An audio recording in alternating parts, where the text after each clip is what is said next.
Hello everyone, welcome to Pragya empower studies. हमारा अध्याय 4 चल रहा है, जिसकी प्रश्नावली 4.3 के हम क्वेश्चन सॉल्व कर रहे हैं। क्वेश्चन फर्स्ट का ये सेकंड है। क्वेश्चन फर्स्ट का जो फर्स्ट था हम कर चुके हैं, जिसमें मैंने आपको मूलों की प्रकृति के बारे में भी पूरा समझाया था। अगर आपने वो वीडियो ना देखा हो तो इस वीडियो के डिस्क्रिप्शन बॉक्स में उसका वीडियो दे दूंगी, जिससे आपकी जो से संबंधित मूलों की प्रकृति से संबंधित नॉलेज है वो आपको मिल जाएगा, जिससे क्वेश्चन सॉल्व करना इजी रहेगा। तो स्टार्ट करते हैं सेकंड क्वेश्चन में। इसमें भी मैं सारी चीजें बताऊंगी। निम्न द्विघात समीकरणों के मूलों की प्रकृति ज्ञात कीजिए। यदि मूलों का अस्तित्व हो तो उन्हें ज्ञात कीजिए। मूलों की प्रकृति दो तरह की होती है। एक वास्तविक होती है जिसमें अस्तित्व होता है, दूसरी अवास्तविक होती है जिसमें कि अस्तित्व नहीं होता। ठीक है ना। और वास्तविक दो प्रकार के होते हैं। ठीक है, तो हम ये क्वेश्चन को सॉल्व करते हैं। ठीक है, तो ये समीकरण एक है, हमारे पास एक ही समीकरण है। तो समीकरण या उपरोक्त समीकरण की तुलना मानक समीकरण से करेंगे। मानक द्विघातीय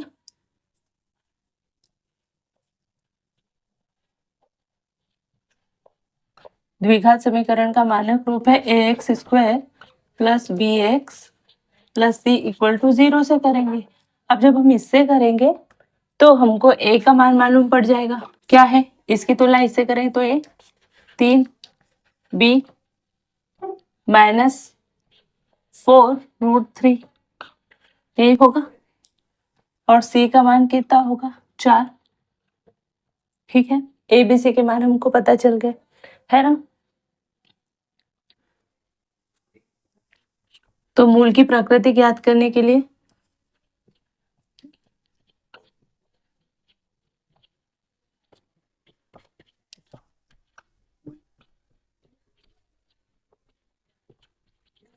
हम क्या करते हैं? b² माइनस 4ac का मान निकालते हैं। ये b² 4ac को क्या कहते हैं? विविक्त कर।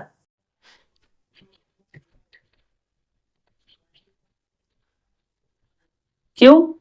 क्योंकि ये क्या करता है? मूल की प्रकृति बताता है। b² माइनस 4ac विविक्त कर कहलाता है, क्योंकि ये मूल की प्रकृति बताता है। द्विघाती समीकरण में जो मूल होते हैं उसकी प्रकृति बताता है, इसको इसलिए बोलते हैं विविक्त कर, डिस्क्रिमिनेंट।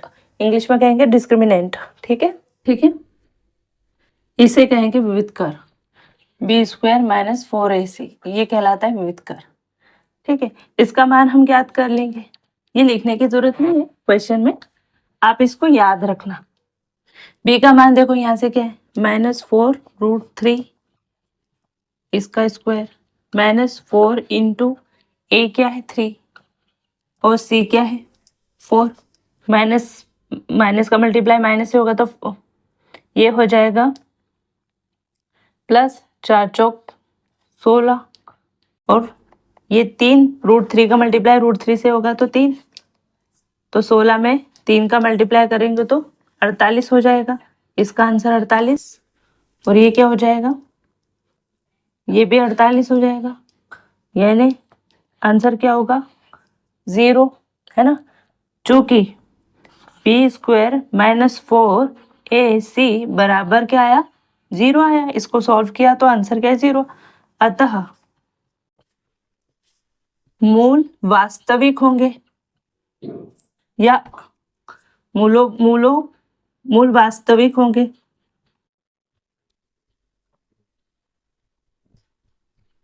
मतलब मूलों का अस्तित्व होगा। आधा यहां लिख रही हूं, अस्तित्व होगा।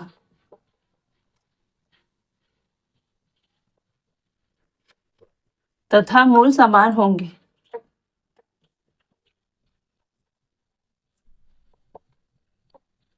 जब b² माइनस 4ac का मान 0 आता है तब उस कंडीशन में मूल वास्तविक होते हैं, मतलब उनका अस्तित्व होता है। और मूल कैसे होते हैं? दो मूल निकलते हैं। दो x के अभी तक हमने देखा दो मान निकलते हैं।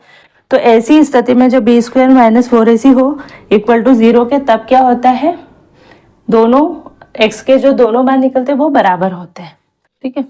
अब ये जो समीकरण है ना, इसके मूल निकाल लें। तो लास्ट हमने जो एक्सरसाइज की थी 4.2, उसमें हमने क्या किया था, गुणनखंड विधि से निकाले थे। लेकिन इसमें आपको गुणनखंड विधि से नहीं निकालने, इसमें आपको फॉर्मूला लगाना है ना। तो जब मूल समान होते हैं,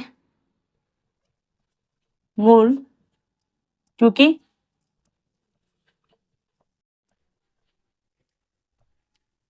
तो जब मूल समान होते हैं, चूंकि मूल समान होंगे, ऐसा क्यों, क्योंकि b² - 4ac का मान 0 निकला है, इसलिए मूल कैसे होंगे, समान। तो मूल होंगे, x का मान क्या होगा, -b/2a।